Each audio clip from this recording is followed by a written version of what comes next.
Programming is supported by TKDA, proudly providing integrated design solutions for municipal, county, and regional infrastructure, buildings, parks, and recreation. TKDA, improving our communities. More at tkda.com.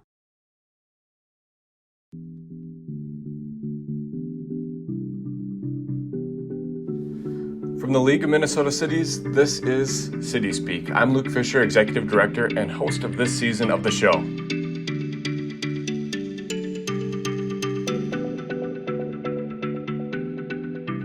This season, we are having honest and open conversations with city leaders discussing the journey to leadership and the moments that help define big career leaps, either new roles, new projects, or big moments. Thanks for tuning in today. I'm joined by Sharon Hanson, who's been the city administrator in the city of Marshall for 7 years. Before she joined the city, though, she spent about 13 years at Pipestone County. Sharon, thanks for being here today. Thanks for inviting me. I look forward to this conversation.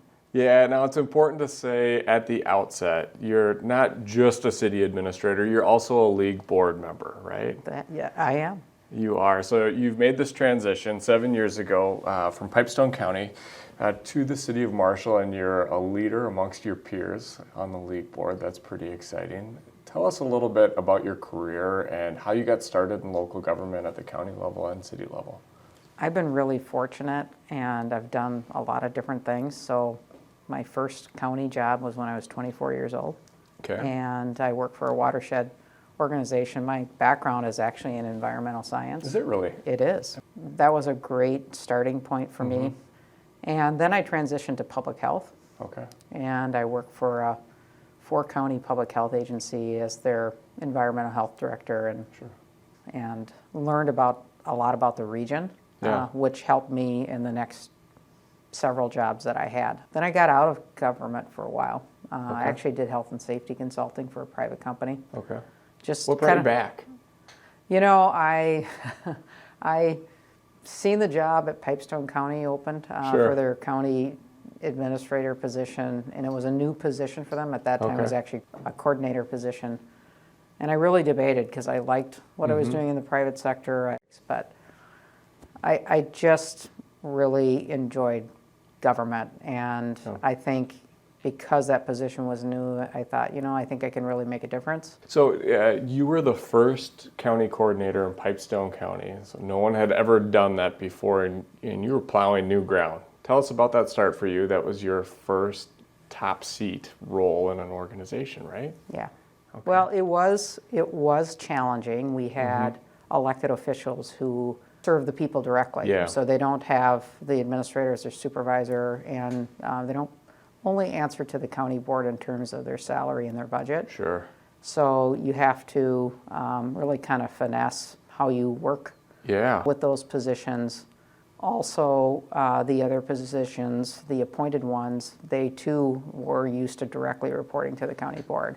Sure. So really just kind of learning to step back a little bit, learn from their expertise, not make assumptions.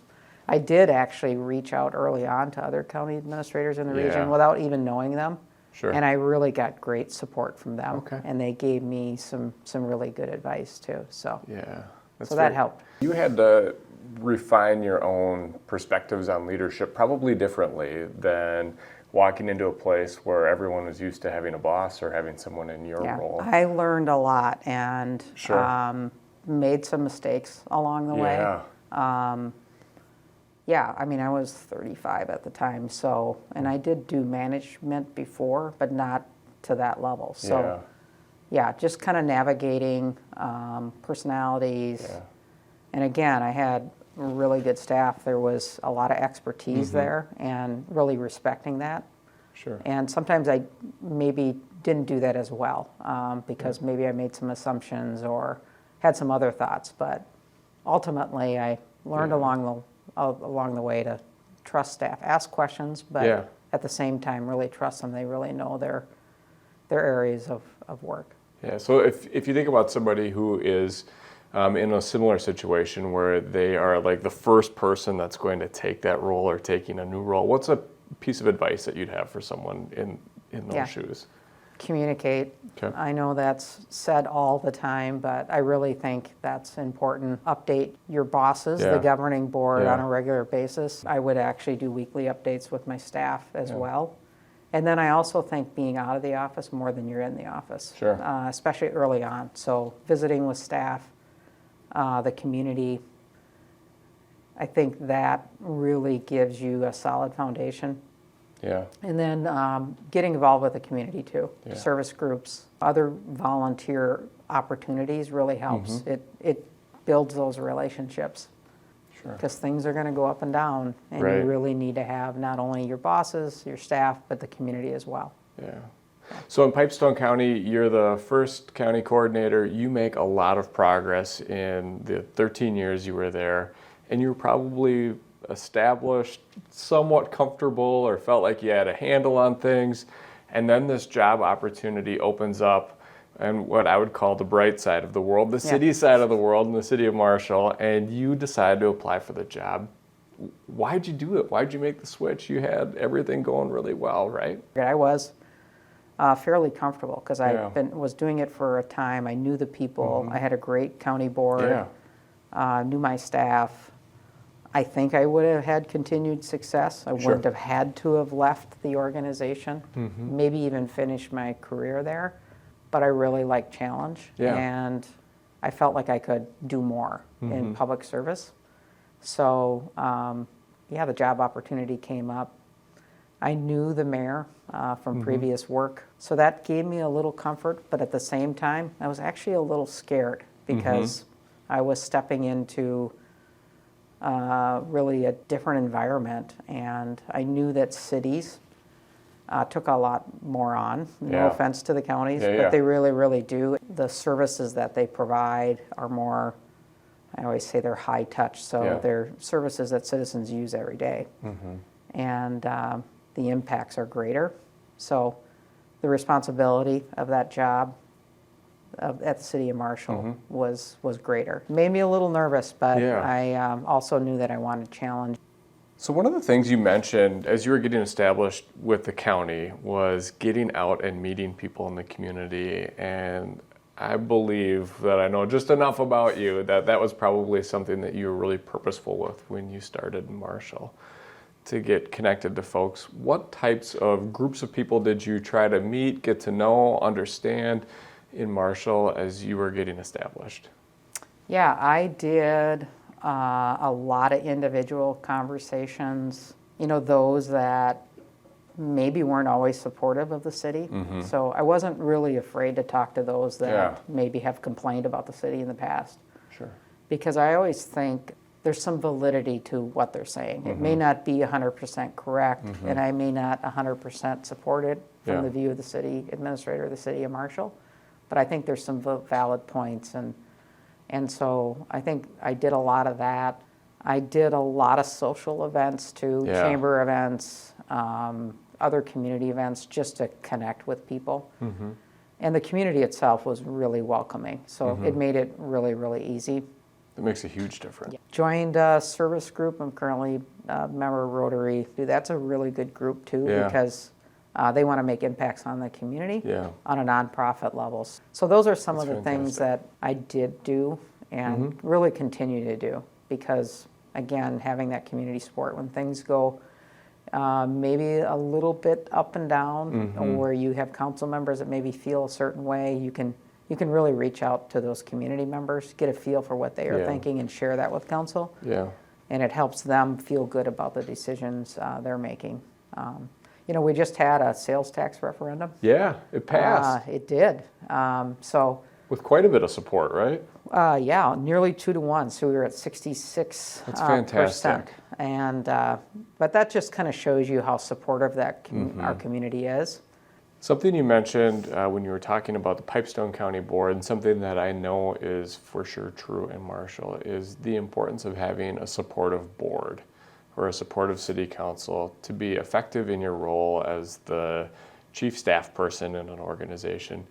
Can you maybe share a couple of examples of what county board members did really well to help support, and then what that looks like in Marshall with your city council too? Because that isn't always easy. It isn't always obvious probably for how folks can lean in and make a difference with staff. Yeah, I think the best board members or council members are those that really know how to politic, and I know that sounds as a negative term, but it really isn't.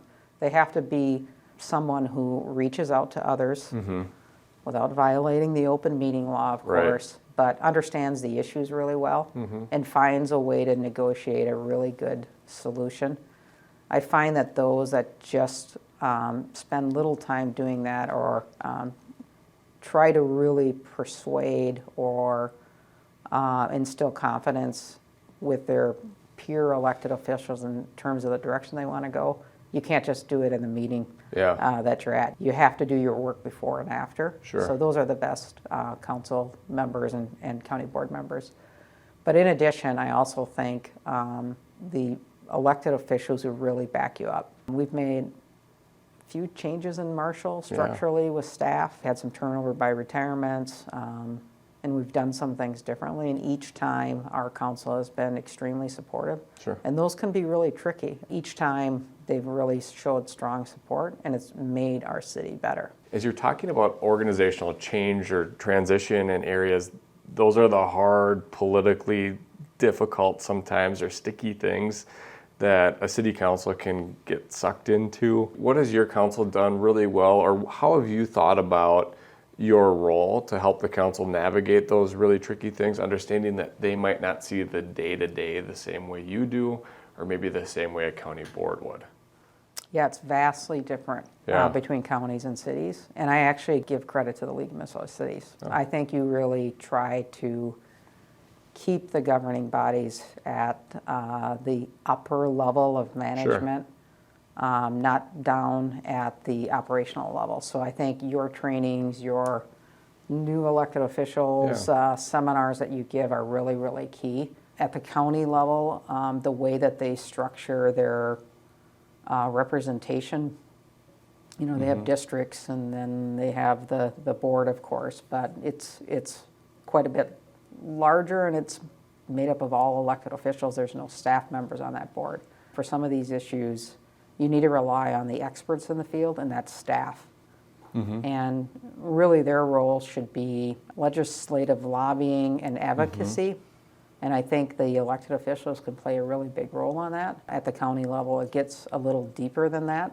I think they're much better, again, when they're building relationships with others at their own level and with the legislature, because that is their direct connection to the services that they provide.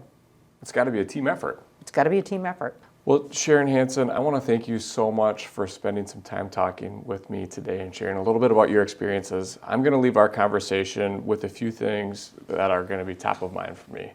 Number one, you can be really successful and have a lot of good things going for you and see a new opportunity and recognize that you might be uncomfortable, but it's worth taking the risk, or it's worth taking a chance to try to grow in your own leadership. As you make a transition like that, it is super important to communicate well and to look for opportunities to bring people in, to share a little bit more about what you're doing, and make sure that everybody has some understanding that it's a team effort that you're working on. And finally, that everybody has a role to play. If it's a county board and a new county administrator, or a city council with a city manager, everybody has a role that they can play, and if you can communicate well about that, everyone can find a place to be as effective as possible. So thank you for making some time to share your experiences with us today. Thank you, Luke.